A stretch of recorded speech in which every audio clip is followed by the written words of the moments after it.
বন্ধুরা, আমি আজকে চলে এসেছি নেপালগঞ্জ বাজার। এখানে বিকেলে করে হাট বসে, সপ্তাহে 3 দিন বসে, সোম, বুধ, শনি। তো আমি এখান থেকে কিছুটা আদা নিয়েছি, খুব সুন্দর আদা দেখতে পেলাম। এই দাদা বললো শিলং আদা ভালো হবে, বড় বড় সাইজের আদা।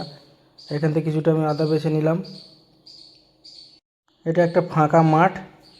এখানে যেসব দোকানদাররা দোকানদারি করছে, এনারা যে যার মতো একটা করে ত্রিপল টাঙিয়ে সব বসে আছে জিনিসপত্র নিয়ে। কেউ আলু, কেউ পেঁয়াজ, কেউ আদা রসুন, কেউ আবার এই কাস্তে হাতুড়ি, তারপরে বিভিন্ন রকমের লোহার জিনিসপত্র, বঁটি, এগুলো বসে আছে। আমি এখান থেকে একটা জিনিস নেব, দেখছি আছে কিনা ওনার কাছে। এই যে একটা যে গুড় ভাঙা হয়, আমার দোকানের জন্য নেব, দেখি এনার কাছে আছে কিনা। একটা দেখতে পেলাম, একটা সাইকেলের যে স্প্যান্ডেল হয়, সেই স্প্যান্ডেলটাকে একদিকটা সরু করে তো এটা বিক্রি করছে। এটা আমার সুবিধা হবে। তা আমি ওনাকে দামটা জিজ্ঞেস করলাম যে দাদা এটা কত দাম। দাদা বললো 60 টাকা দাম। আমরা একটু কম করো। তা উনি বললো ঠিক আছে 50 টাকা দাও। তো আমি এটা 50 টাকা দিয়ে এখান থেকে একটা নিয়ে নিচ্ছি। তারপর চলে এলাম তেলে ভাজার দোকানে। আমার মেয়ে বললো সিঙ্গাড়া খাবে, তো এখান থেকে আমরা 3 পিস সিঙ্গাড়া নিলাম, 8 টাকা পিস, বেশ বড় বড় সাইজ। এছাড়া অনেক কিছু আছে ওনার দোকানে। আর সামনে যে রোডটা দেখতে পাচ্ছেন, এই রোডটা সোজা চলে গেছে পৈলান, ডায়মন্ডহারবার রোডে গিয়ে পড়েছে। ডান দিকে যে জামা কাপড় দোকানগুলো দেখতে পাচ্ছেন, এনারা সব ব্রিজের উপরে বসে আছে, এনাদের কোনো স্থায়ী দোকান নেই। আর বাঁদিকে একটা বাঁশ দিয়ে ঝুড়ি, চাকন এগুলো বানিয়ে বিক্রি করছে। আমরা চলে যাব সোজা ঘরে, ফিরে আসছি এখন। এদিকে বাঁদিকে ঘুরবো।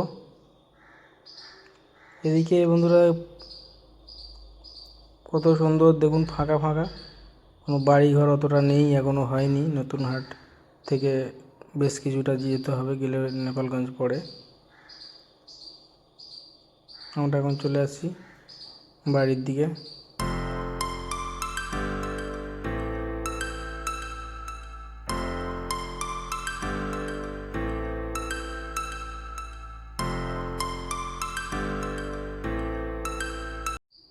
দু সাইড দেখুন কোনো বাড়ি ঘর নেই, শুধু ফাঁকা জলাশয়।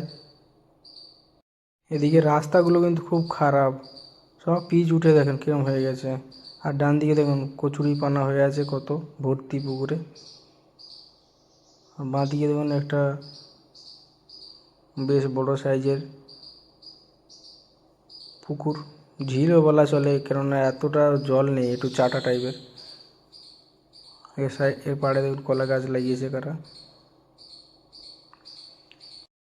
আর এদিকটা দেখুন ফাঁকা, পুরো মাঠ আর মাঠ, ধুধু করছে, কোনো বাড়ি নেই। আর এখানে একটা নৌকা বাঁধা আছে।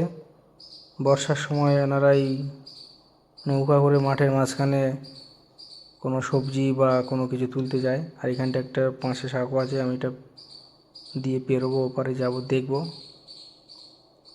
তো আমার খুব ভয় লাগছে যদি পা স্লিপ করে পড়ে যায়।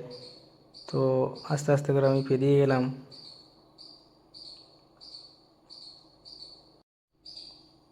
এইটা পুরো ফাঁকা, কোনো গাড়ি ঘোড়া নেই, কোনো সারা শব্দ নেই, পুরো ফাঁকা।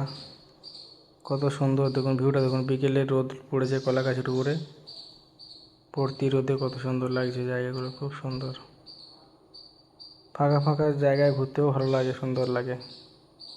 কলকাতা শহরে যেসব গাড়ি ঘোড়ার গ্যাঞ্জাম কলরবের জায়গা থেকে মাঝে মাঝে ভিতরের দিকে আসলে বেশ ভালোই লাগে। তো আমরা ফিরে যাচ্ছি এখন, ফাইনালি বাড়ি যাওয়ার টাইম হয়ে এসেছে আমাদের। তো আমরা এখন বাড়ি ফিরে যাব। দেখা হবে অন্য কোনো ভিডিওতে, অন্য কোনো টপিক নিয়ে। ততক্ষণে আপনারা ভালো থাকবেন, সুস্থ থাকবেন, নিজের খেয়াল রাখবেন। নমস্কার।